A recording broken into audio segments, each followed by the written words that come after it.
धनबाद जिले में शिक्षा के अधिकार अधिनियम यानी आरटीई के तहत बच्चों के नामांकन प्रक्रिया में गड़बड़ी और लापरवाही का मामला सामने आया है। जिला शिक्षा अधीक्षक कार्यालय पर आरोप है कि आरटीई के तहत आए आवेदनों की छंटनी के दौरान कई ऐसे योग्य उम्मीदवारों के फॉर्म भी रद्द कर दिए गए, जिनके सभी दस्तावेज और प्रमाण पत्र पूरी तरह सही थे। मिली जानकारी के अनुसार धनबाद में आरटीई के तहत स्कूलों में नामांकन के लिए लगभग 1800 अभिभावकों ने आवेदन किया है। कागजातों की जांच के बाद डीएसपी कार्यालय द्वारा इनमें से लगभग 1000 आवेदनों को अमान्य घोषित कर दिया गया। हालांकि इनमें से कई आवेदन त्रुटिपूर्ण हो सकते हैं, लेकिन आरोप है कि इसी आड़ में कई ऐसे सही और वैध आवेदनों को भी खारिज कर दिया गया, जिनके कागजात पूरे थे।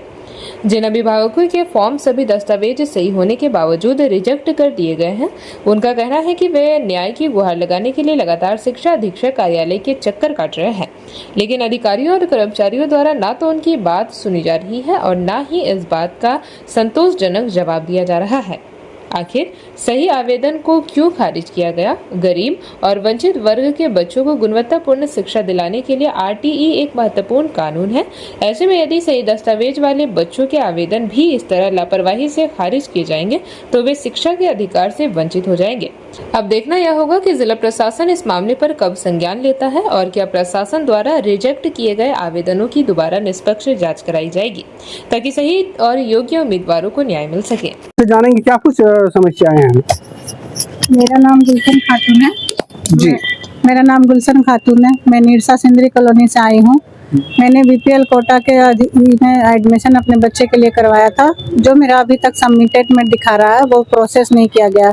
फर्स्ट लिस्ट निकल चुका है जिसमें मेरे बच्चे का बन सके।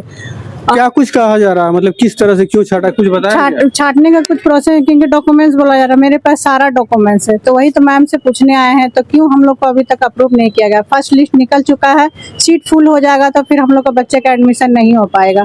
तो वही जानकारी लेने आए हैं, तो हम लोग का कब अप्रूव करेंगे और फर्स्ट लिस्ट में क्यों नहीं नाम आया, वो मैडम को आज बताना पड़ेगा हम लोग को। जैसे कि ये तो अपना दुख सुनाए, और भी कोई महिलाएं आई हुई हैं, क्या कुछ है आपका समस्या? जी, मेरा नाम सुम्बुल कौसर है। मेरे 2 बच्चे हैं और मैं कमाने वाली अकेली हूँ। मैं बीपीएल से अपने दोनों बच्चे के लिए एडमिशन के लिए फॉर्म भरी हूँ, पर सारा पेपर मेरा सही है, सारा कुछ सबमिट भी हो गया। सारा कुछ होने के बाद भी मेरा फॉर्म अभी तक अप्रूव नहीं हुआ। तो हम लोग चूँकि अल्पसंख्यक से आते हैं, तो अगर मेरे बच्चे का एडमिशन नहीं होगा तो मेरे बच्चे का भविष्य कैसे बनेगा? तो अपने बच्चे के लिए हमको दर दर भटकना पड़ रहा है। तो हम इस कैटेगरी में आते हैं और हम इसके लाभुक हैं, तो हमको इसका अधिकार मिलना चाहिए।